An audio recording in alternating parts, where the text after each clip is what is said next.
in jail, who threatened her with jail. Nobody's ever seen anything like it over nothing. Nobody's ever. I've never seen such anger. But all of our judges. I mean, we had a brilliant judge, and I think a very fair judge in Florida. I think we have another judge who's very fair. I just ask for fair. I don't want anything different from anybody else. I just ask for fairness. We have another judge or a couple of judges that I think are fair. But then we have other judges that I think the whole thing is, I think the system is a disgrace. The case that we met on today, and then we're going to talk about job numbers, which are horrible, by the way, horrible, like really bad. And you know that. I'm sure you won't report on it, but the job numbers are terrible. We're going to talk about the appeal today. We had a great appellate lawyer go down representing us. And I think John did a very good job. You have a matter of minutes to speak. It's a very complex thing because it was a setup, a rigged deal. They had two witnesses. And before I start, I have no idea who this woman is. They have a picture from, they say, about 40 years ago, a picture. And the picture depicts her and her husband on a celebrity Morning, line Janet. where I was the celebrity. I was been a celebrity for a long time. And they were shaking my hands along with hundreds of other people. Nobody even knows where it is. The problem is she doesn't know the date of this incident. She doesn't know when. She doesn't know, was it in the 90s? Could it have been further than that? She has no idea when. And people do that because you don't want to give a specific date and then you find out that Trump or whoever it was in Europe. So they tend to do that. They take long periods so that this way, hopefully he was in New York at that time. But this is a disgraceful case, and disgraceful in particular because it's about a former president of the United States who is now leading in the polls to be the president again. And this is being worked with the DOJ, Department of Justice, as are all of these cases. They all come out. Atlanta, Fani, that is all Department of Justice. Nobody knew that. The case with Judge Engoron, the most overturned judge in the state, that is very close because they sent their team from the DOJ to help him. The district attorney, Alvin Bragg, that was all worked with. Again, they sent a top operative from the department, from the DOJ, Department of, I call it the Department of Injustice, because they're using the Department of Justice to rig the campaign. These cases are disgraceful. Now, they're brought, for the most part, in front of very hostile areas where Republicans get 3 or 4%, like downtown Manhattan, in front of very hostile judges, hostile like you wouldn't believe.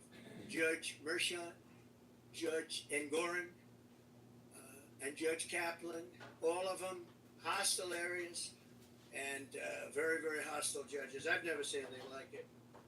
And very bad thing in this case, New York. Very bad thing for New York. Businesses won't come to New York because of what took place with Judge Engoron. I can tell you that.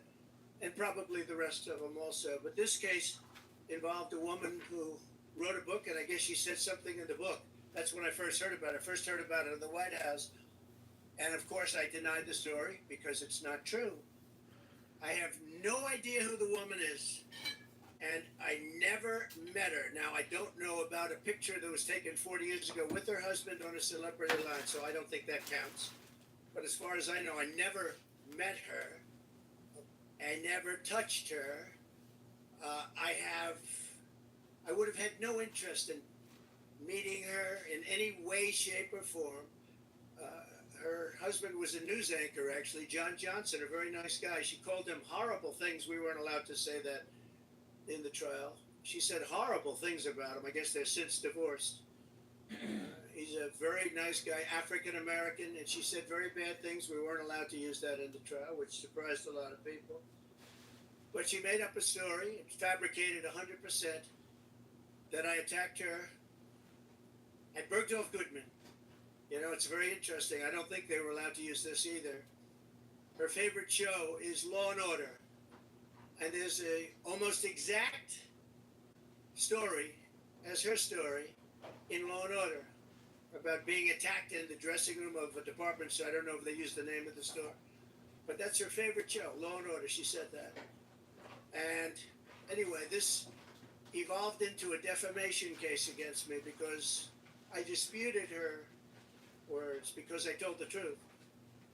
We were called, I was in the White House, and I said, no, it never happened. I didn't even know what they were talking about. I was in the Oval Office. Sir, do you know anything about this?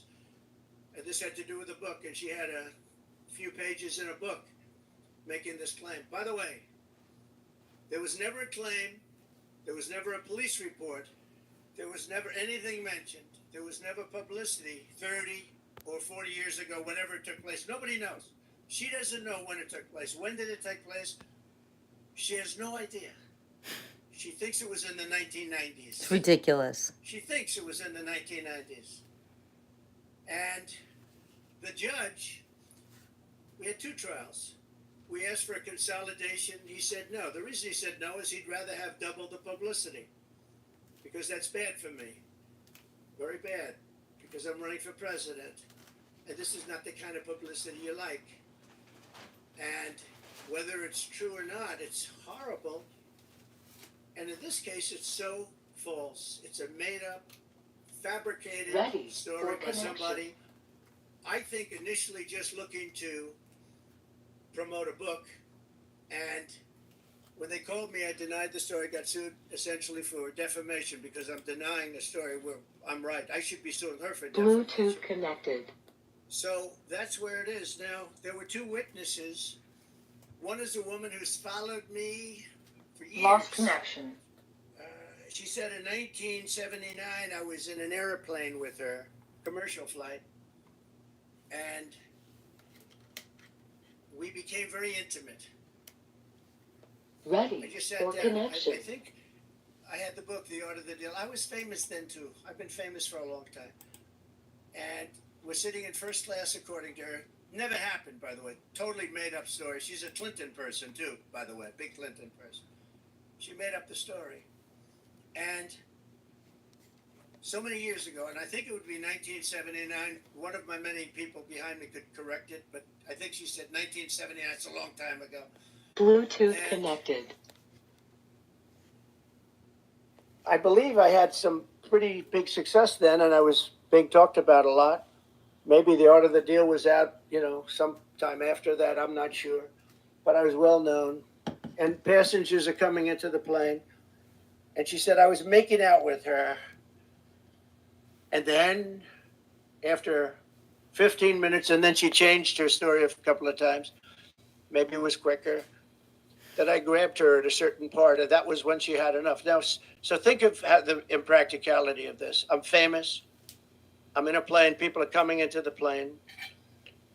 And I'm looking at a woman, and I grab her, and I start kissing her and making out with her. What are the chances of that happening? It's ridiculous. What are the chances? And frankly, I know you're going to say it's a terrible thing to say, but it couldn't have happened. It didn't happen. And she would not have been the chosen one. She would not have been the chosen one. She has gone around for years saying the story. Everywhere I go, she says this story. And it's a total lie. Now, I assume she'll sue me now for defamation like I got sued by E. Jean Carroll, who interestingly said she's been hurt, damaged, but she's made more money since she did this than she ever made in her life. She gets paid a lot of money to go talk bad things about me.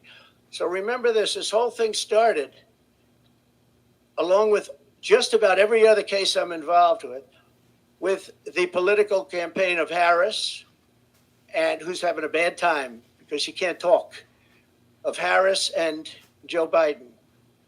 This was election interference. It all is. It's all fabricated, but fabricated in front of very friendly judges for them and in very friendly areas for them. If you get a jury, it's very hard to win in a jury. We have 3 or 4 or 5% Republican votes. Very, very tough, actually. 2 witnesses. One is named Jessica Leeds. So she was up again. She can't get rid of her. She was up. She said, I was in an airplane doing that.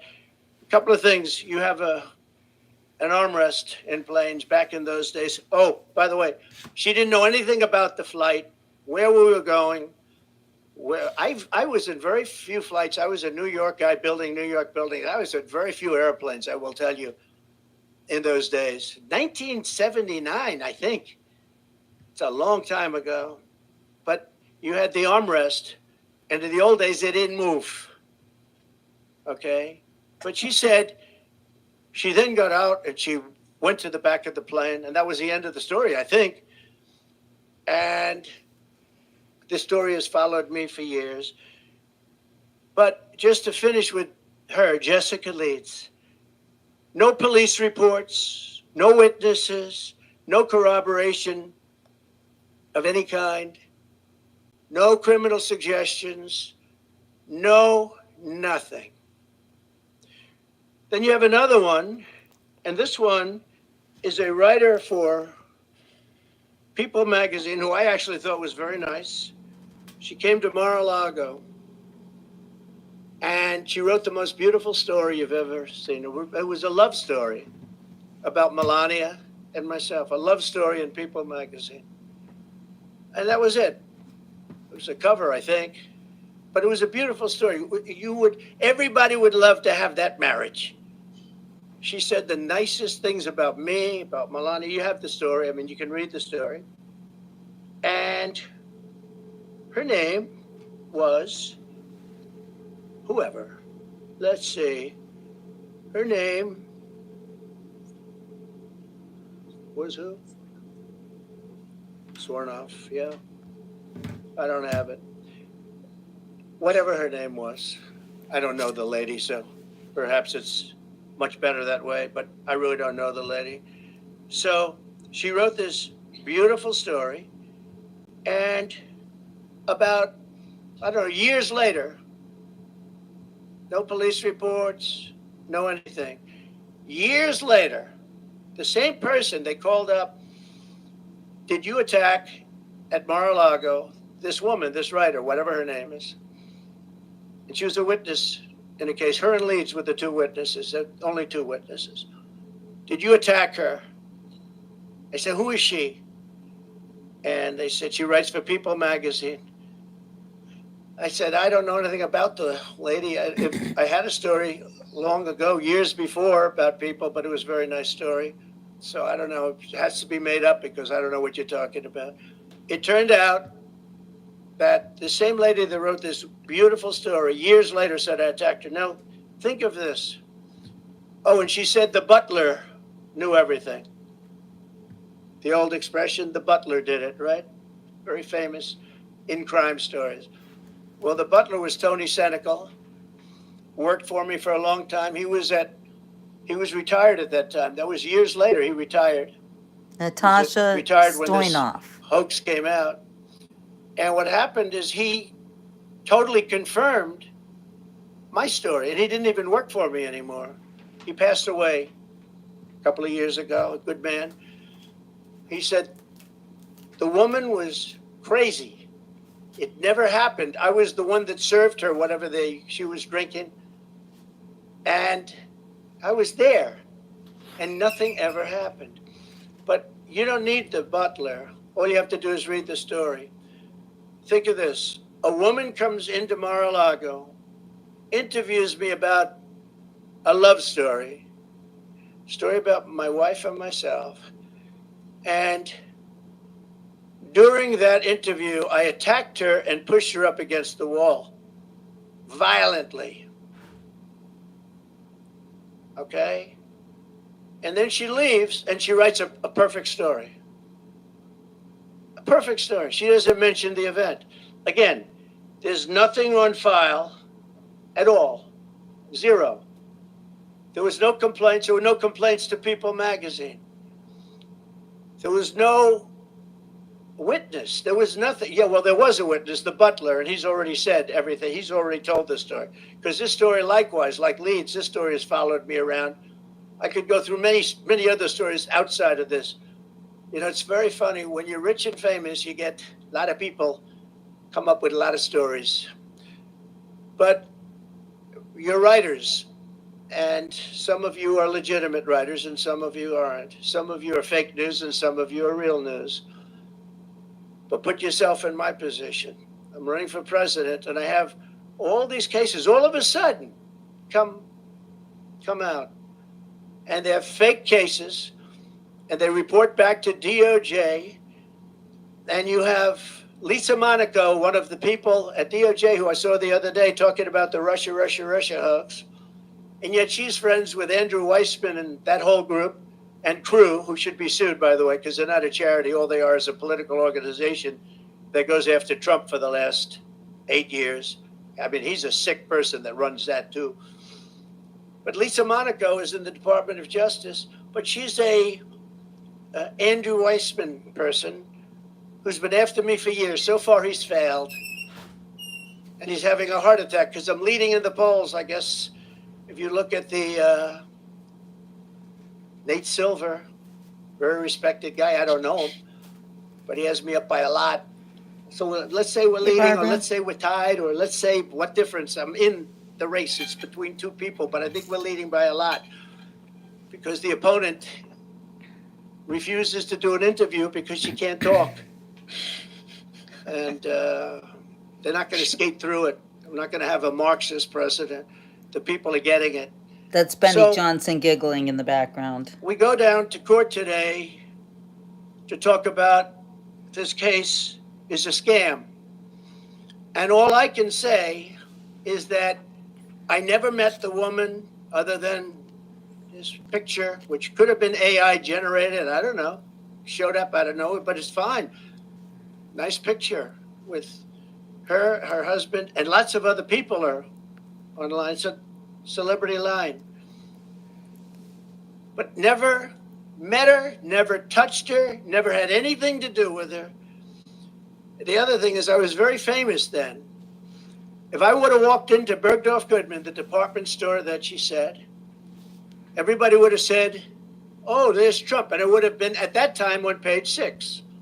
Page 6 was the equivalent of today's internet.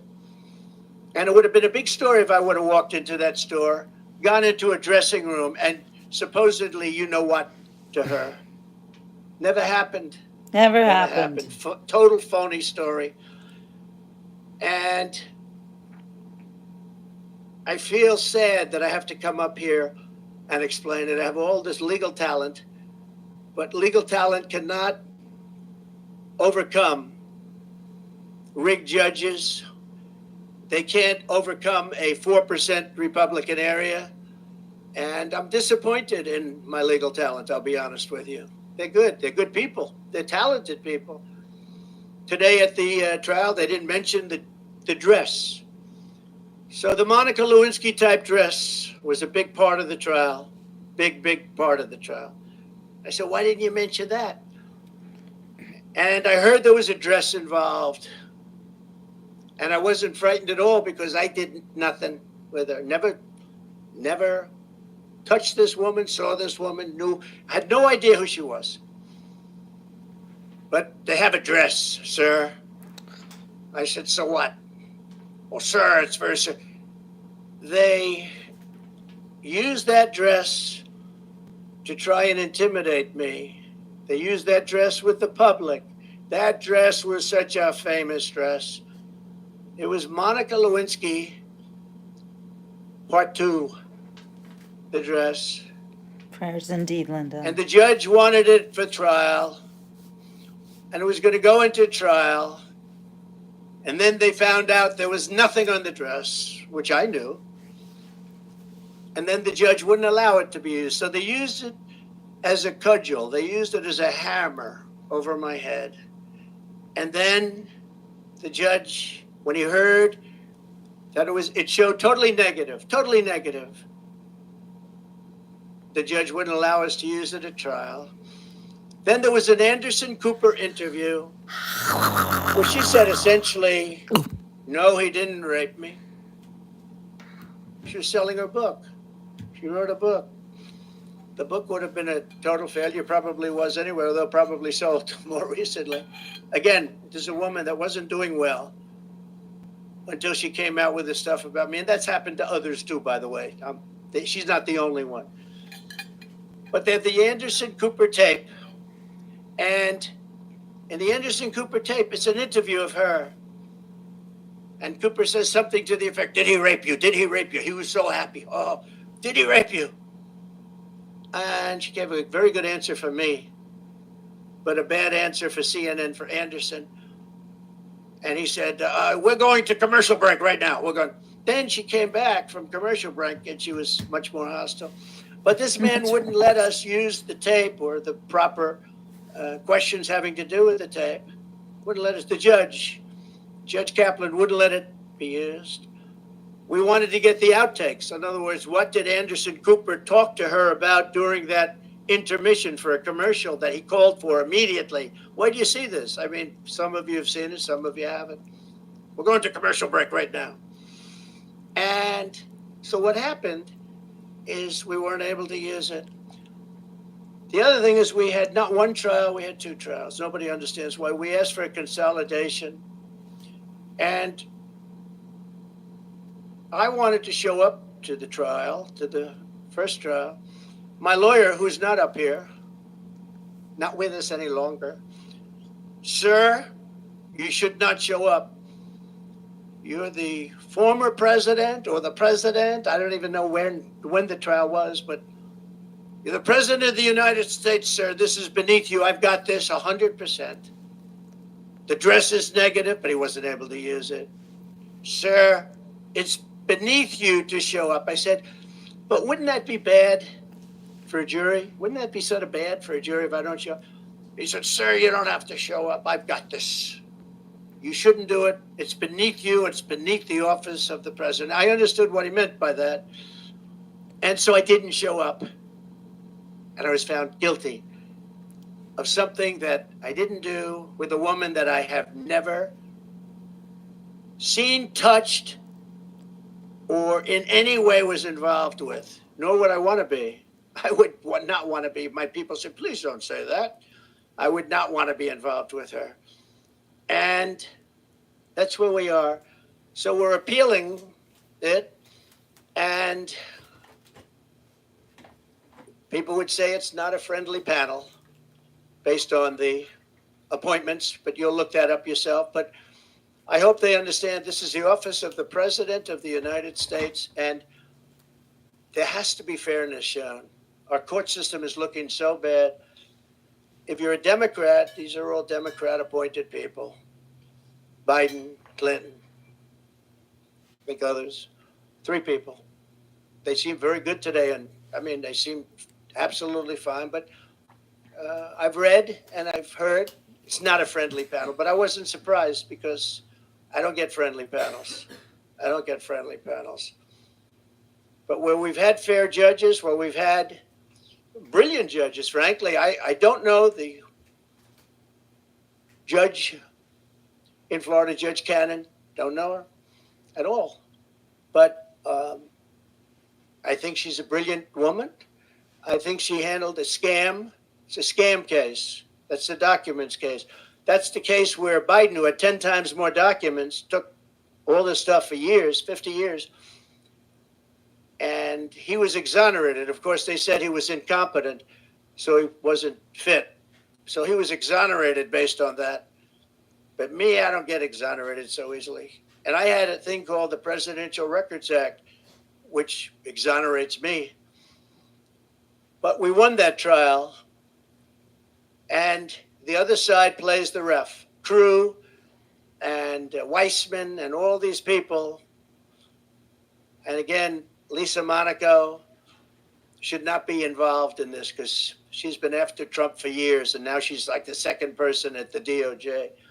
But she's with all these people.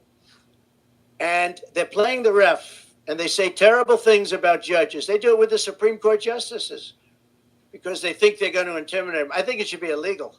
That's what the DOJ should look into, the legality of these people taking a brilliant judge and demeaning her, and taking other people that are fair and solid and demeaning them. It's called playing the ref. Nobody did it better than the late great Bobby Knight basketball coach. He would scream at those refs and everything.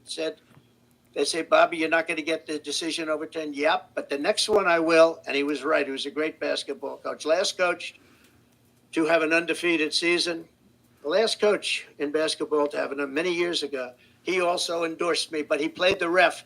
These people are playing the ref when they are allowed to call for recusal, impeachment of a judge because they're not getting their way. And for some reason, the other side doesn't do that. They don't do that. The other side is much softer. Republicans play it a lot softer, but they don't play do it anything. legitimately.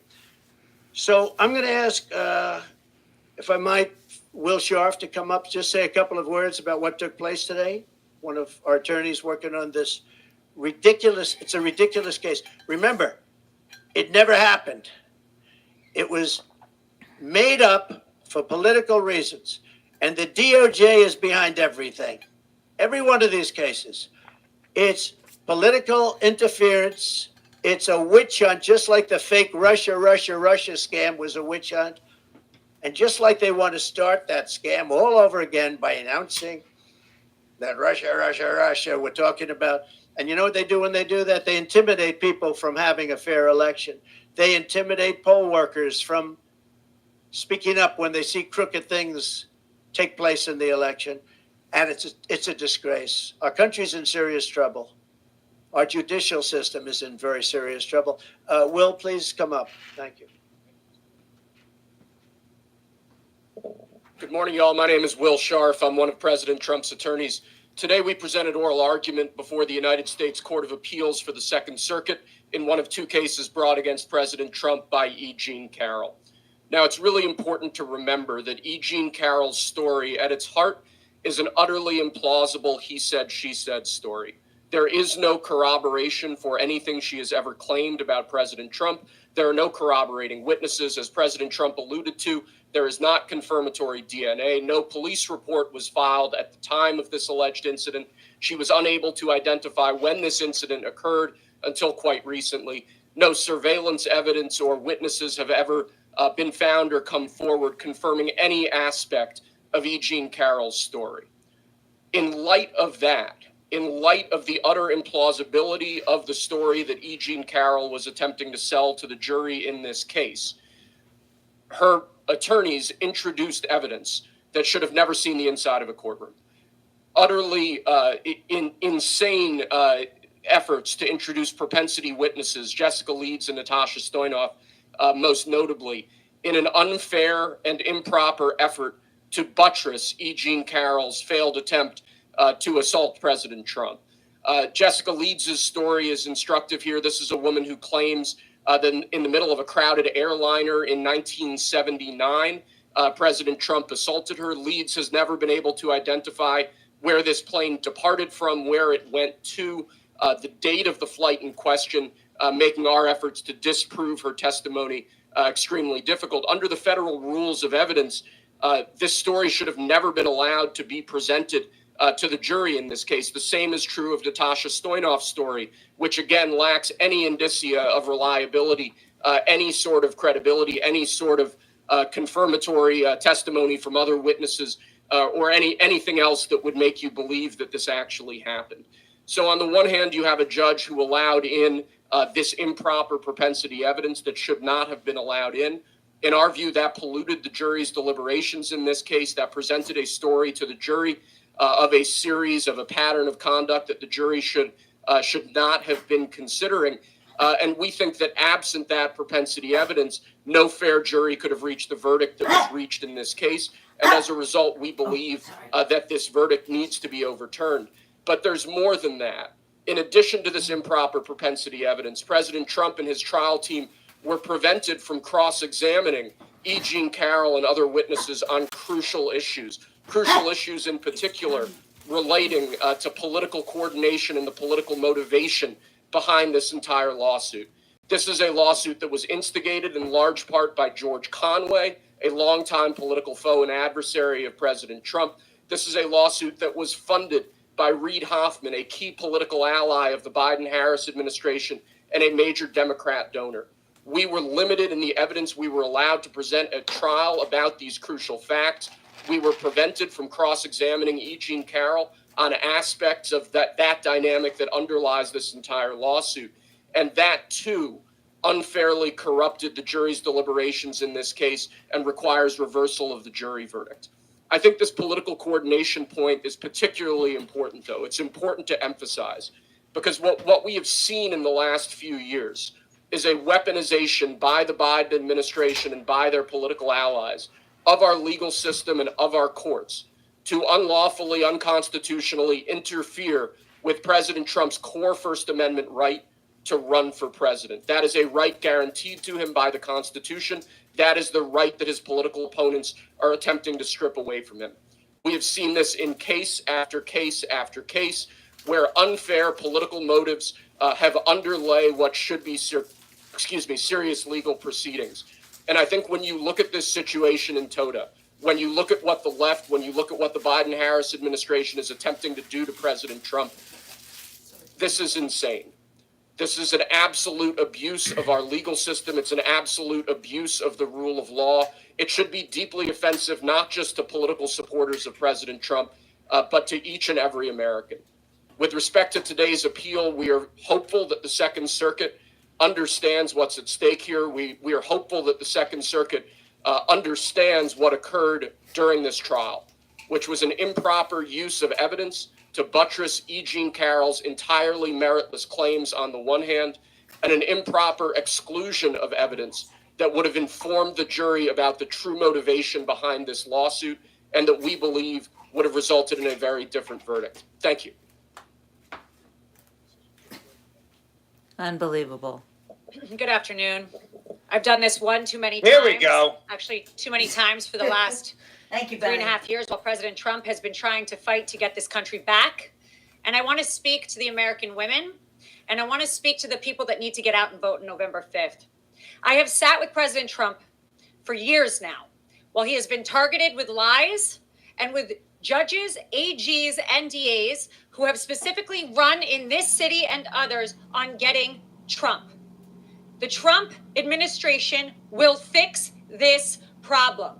We will stop Kamala Harris's regime, because she was there, let's not forget that, and she still is, of using officials from the White House, putting them in DA's offices, in AG's offices, and attacking your political opponent. And this country deserves better than this.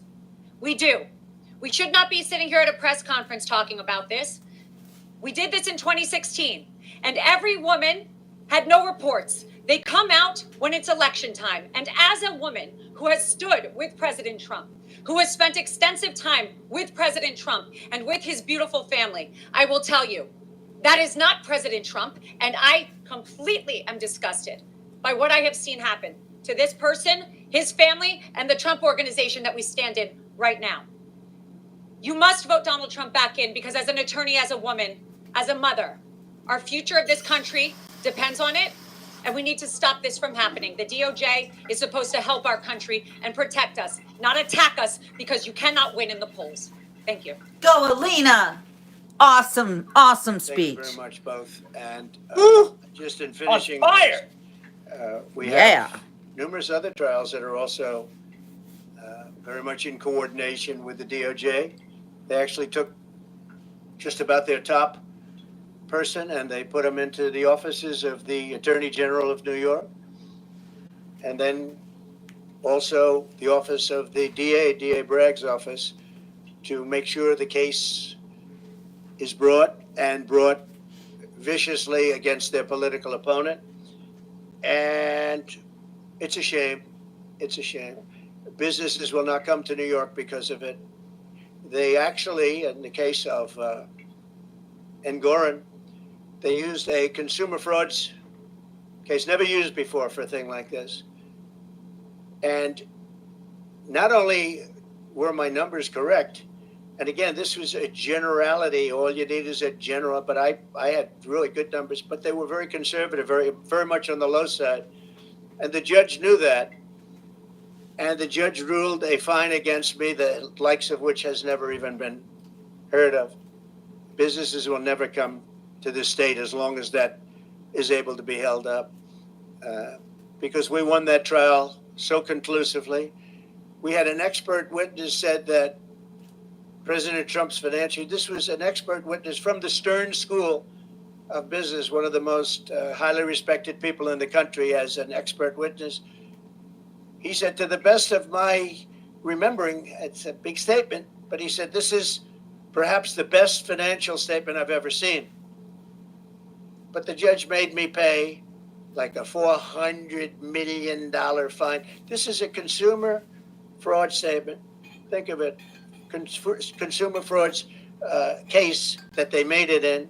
The judge refused to give it over to the commercial division where they could understand things, and they would have dismissed it immediately because this case had no merit whatsoever. The judge wanted to settle the case for a very much smaller amount. And I said, I'm not going to settle. I didn't do anything wrong. But he would have settled the case for a much smaller amount. He wanted to settle it for a much smaller. We had numerous meetings in his office for a fraction of the number that he gave. That was one of the interesting things. I figured that the worst that you could do is what he wanted to settle for, which was a very small number by comparison. And then he just came out with this number. This was a coordination with the DOJ. And the other case that you know about and you've been hearing about, which is same kind of a thing, also in coordination, is the Bragg case. And they actually wanted to put them together in New York. They wanted to put the DA case together with the Attorney General case, but they both wanted credit. They couldn't understand, they both wanted credit, so they had their own cases. And it's very corrupt in New York, and very, very corrupt. It's a very corrupt place and doing very badly. But when people see what happened, and when they see, I've had so many calls from business people saying, this is just terrible. Today, there was a story about somebody in Southern District who's highly respected, knocking the hell out of both of those cases, say it's an embarrassment they were allowed to be brought. And I'm going to write out a list of things from Alan Dershowitz, Andrew McCarthy, Greg Jarrett, some of the greatest people, all legal scholars, great people, Jonathan Turley, like 10 highly respected, the most highly respected people that quote Calabrese, Judge Calabrese, that quote on cases. And shockingly, they can't even believe it. They said this case should not have been allowed to be brought.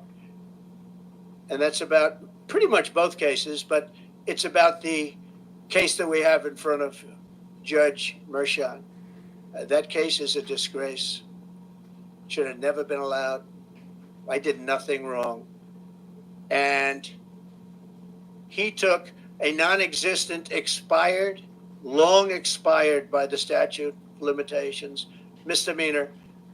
He made it into 34 or something more than that counts of felony. Nobody can even believe it. Over nothing. And if you look at that case, he wouldn't allow it. That whole thing was done by an attorney. I had nothing to do with it. That was done by an attorney, a sleazebag named Michael Cohen. And he did the whole thing. And you're allowed to have reliance on attorney. It's called reliance on attorney. You have a reliance on attorney. Attorney's allowed to do things.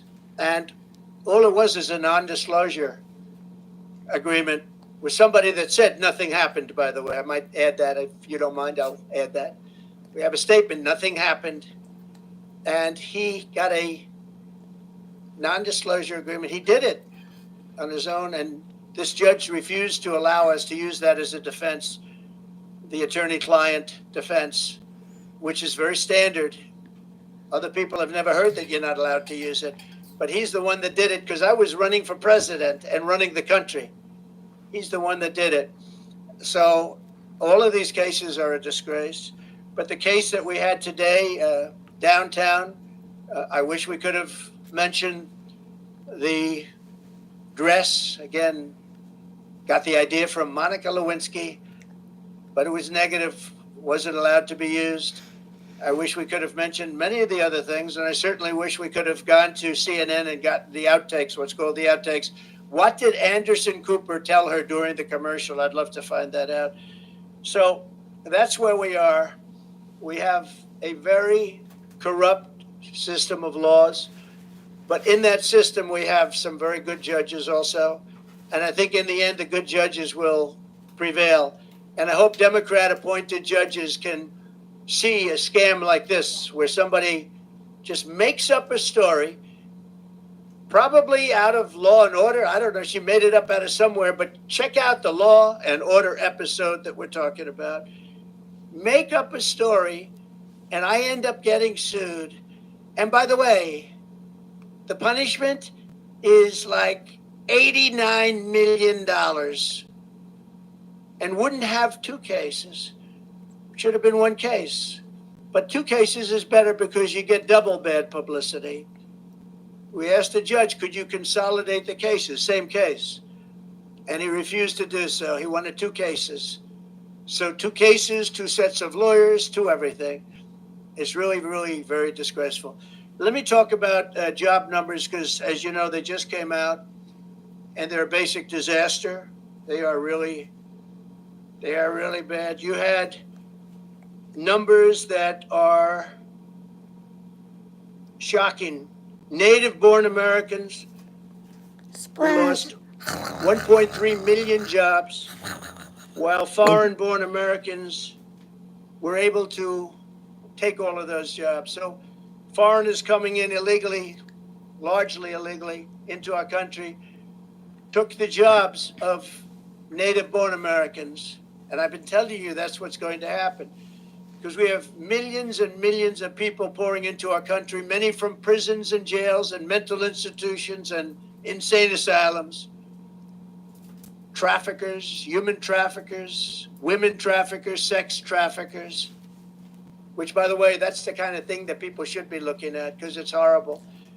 And it's turning out that migrant crime is far worse than any crime that we've ever experienced. If you look at Aurora, Colorado, they're taking over the place. They took over buildings, and this is just the beginning. You haven't seen anything yet. Whoops, muffin. You haven't seen any. They've allowed What the? well over 20 million people, in my opinion. The other people say, well, it's only 13. No. It's much more than 20. I think it's much more than 20. Our country is being invaded because of incompetent people like Kamala that doesn't want to do one interview. I agree, one Victor. softball interview with CNN. Couldn't have been nicer. Dana Bash, you know what? I gained respect for Dana Bash and for Jake Tapper because in my interview with Sleepy Joe, I thought they were very fair, actually. I was surprised. They were very fair. I'm going into very hostile territory shortly on a debate with ABC, George Slopadopoulos and that group. And ABC, I think, is the worst of everybody. I think they're the worst. They're the nastiest. They're as bad as you can be. They're worse than NBC, which is saying a lot. And we have something coming. And the reason I'm doing it is because that's the only one that she would do it with, because her best friend is the head of ABC or ABC News, and her husband's best friend is married to that one.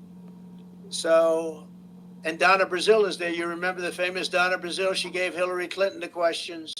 You remember that? That's It right. was a little embarrassing. She got fired, I assume, for that. She should have gone to jail. But now she's working at ABC. So I said, I'll do it anyway. Because even if she knows the answers and knows the questions, I don't think she'll be very good. And this is not what our country wants. And I feel I have an obligation to do it. And she'd never stand up here like this and give a news conference and speak about what's happening with the weaponization of our justice system. This is the weaponization of justice at a level that nobody's ever seen in this country before. We've never seen it. You see it in third world countries, you see it in banana republics, but you don't see it in the United States of America, and it's a very sad thing. and I think I'm doing a great service by having gone through it and revealing it, because, you know, it came out with a indictment from the district attorney, which again, just revealed today, and I hope you're going to do a story because it's a big story. The Southern District of New York was, and this is a very highly respected group of people. He said it was a disgrace that that case was brought. It was a disgrace that the case was brought in front of Mershon. The case is a disgrace. Should have never been brought. Should have never been brought. And the case in front of Judge Engoron, just in terms of the case itself, we had 4 or 5 overturns in the appellate division. I only hope the appellate division, for the good of New York, otherwise you just say, God save the state. For the good of New York, I hope that the appellate division will do what's right on that case, because that case was a scam. But every single one of these cases that I'm mentioning, they're all hoaxes and scams. No different than Russia, Ukraine, the impeachment hoax #1, impeachment hoax #2, all these things that we won. We won them all. But it takes time, it takes effort. And they're at it again. But this time, what they're doing is they're hitting us as hard as possible. You know, it's very interesting. It just brings to light the lawyer on the hoax that we're talking about now, having to do with E. Jean Carroll. She said, the way to defeat Trump is go after him civilly as often as possible, make his life miserable, sue him all the time, keep him in court, and let him spend a fortune. That's the lawyer I have in the E. Jean Carroll case. And that's exactly what they've done. The only thing I can say that's good about it is the public understands. And my poll numbers, I believe, are higher now than they would have been without it, because the public understands it's a hoax, it's a scam, it's a political witch hunt, and some of you should be ashamed of yourselves. Thank you very much, everybody. Mr. President. Is Trump All going to right. answer questions? So, had a couple trolls come on my show today, actually Trump's show, which it's really sad, and I'm not going to say it's scary, but it is disturbing. Sorry about that fan behind my head. It's disturbing to see how some people still don't get it. You're right, Kathy. I like how the B-man told on himself. Kamala sticks to the yellow school bus, and the sky is big stuff. It's just it's a fight right now between lies and truth. Did you see one of the trolls came on and claimed that I was being paid by Russia?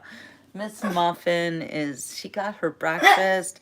She's been eating sardines, and she's still freaking out about what? I gave you everything you need. Oh my gosh, this dog. Anyway, yes, President Trump definitely has the Holy Spirit in him. And those of you watching this show, no, I will not let you say horrible things on my show. By the way, got crazy little dog here. Muff, you want to tell everybody how you are neglected and you don't get to eat? How hungry you are? It's really sad. Poor little Muffin. Anyway, for those of you who are kind of new to the Beach Report, you might not know that when trolls come on my page, I don't get mad, I get even. What I do is I throw them to the sharks or the Florida alligators, or, sharks or gators. Depending if I'm on the water, it's sharks, and if I'm on the land, it's gators. So anyway, I just chuck them into the gator pit or whatever. That's why I go, you'll see my fingers go. That's trolls being eaten by gators. So you're allowed to applaud. Have fun with it, because trolls are going to be trolls. And like the one troll that claimed I'm being paid by Russia, which wouldn't it be nice if I got paid by somebody? Oh, well.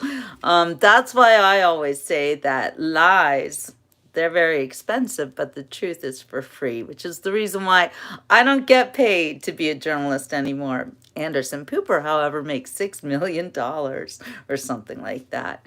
Anyway, I'm just your little old. I'm old. My birthday in November, I'm going to be 59, so it's kind of seems pretty old. Anyway, I'm just a little old journalist. I am card carrying. I was with the Pittsburgh Post-Gazette for 18 years. Well, with them, I was writing for them, but I've always been a freelance writer, so nobody owns me. And nobody ever has owned me as a journalist. I did work for instance, when I first graduated from college from the Scripps School of Journalism, I moved to the Jersey Shore and I wrote for the Sandpaper. It's still in existence, the Sandpaper, very well-known, famous publication on Long Beach Island, and that was my first job. And then they own everything I wrote for them because that was my first job. But after that, I've always been freelance. Even when I wrote for Nickelodeon, I was freelance. So anyway, I did this all on purpose so that I would own everything. That's how I'm about to put out a lot of books. But my first book that I put out all by myself with practically no help from anybody else except for my friend Karen, who taught me how to use the program, is Do You Think About Me on My Birthday? Probably one of the most important projects of my entire life. So anyway, I'm super excited and proud of that, and you'll hear more later. However, back to the subject of President Trump being absolutely lawfared against him. It's really horrible what the DOJ has done to the one man who is probably the most honest man in politics. People call him a liar, but why do they call him a liar? Because they don't like his truth. And it's not his truth, it's the truth. And, when President Trump says things like, the Hildebeest and her ilk was spying on him, that was true. The Russian collusion hoax was a hoax, and everything they said about him was a lie. So these days, you have to realize what's true and what's a lie. And everything you hear about President Trump, even calling him a criminal, really a criminal, and he pointed out that the fact that the records, the presidential records, he was the president. He was allowed to have those records. Biden, on the other hand, was not, and he was never the president when he had those records, when he took them over 50 years of being a senator, and not allowed to take anything. But they let him off because he's a kindly old man with a bad memory. Wow, right? So ridiculous.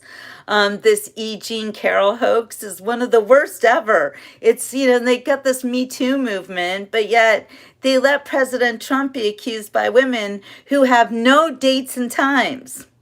Now, I understand if you are assaulted and you are upset about it, you're going to know when it happened, right? Even E. Jean Carroll claims to have called one of her friends who also had no dates or times. And this woman had children, and I would think that if she was called by her friend who said she was just awed by Trump, that this woman would look at the child that she's taking care of and the age and then know what year this happened, right? I don't know. I'm just thinking that would be the way it would go. But apparently, nobody, no way remembers anything. And there's no way that this kind of a crime happened in Bergdorf Goodman really at any time. Because think about it. It's one of the most popular department stores in New York City. And saying there was nobody on that lingerie floor, nobody attending the dressing rooms, and one of them was magically unlocked, sounds like a scam. I don't believe anything that woman puts out. And we see her. She's crazy. She's just as crazy as Ballsy Ford. Blasey Ford. But anyway, Rush used to call her Ballsy Ford. That woman who, got in front of the cameras and looked like a hot flippin' mess as she accused Justice Kavanaugh of something, again, that she didn't know when or what really happened. Well, really nothing happened, but these women tell these tales about powerful men, and for some reason they get away with it. And while we're on the topic of powerful men who get away with things, guess who's back in town? Tara Reid. That's right, good old Tara Reid is back in town. And boy, does she have some stories to tell. Apparently, she had to be exiled in Russia for the past year. That's a crazy story. I don't know all the details. However, I do know that Tara Reid was assaulted by the B-Man. And when she talks about it, she gets told to shut up. One thing about the B-Man is he does his assaults in public in front of other people. And then everyone's supposed to go, oh my God, look at that. No, don't. Oh, that never happened. But it did. It's happened on camera. So if you doubt if he's a, you know what, just look at those those photos where he's, smelling little kids and groping at women and children. It's real. And they talk about Trump. And Trump is right. All these stories they tell about him, it's not possible these things happened because they all supposedly happen in public places. And like President Trump pointed out, he's a famous dude. And he's been a famous dude for a really long time. And there is no way he would get away with this kind of behavior. But no one ever talked about it till he became president. Oh my.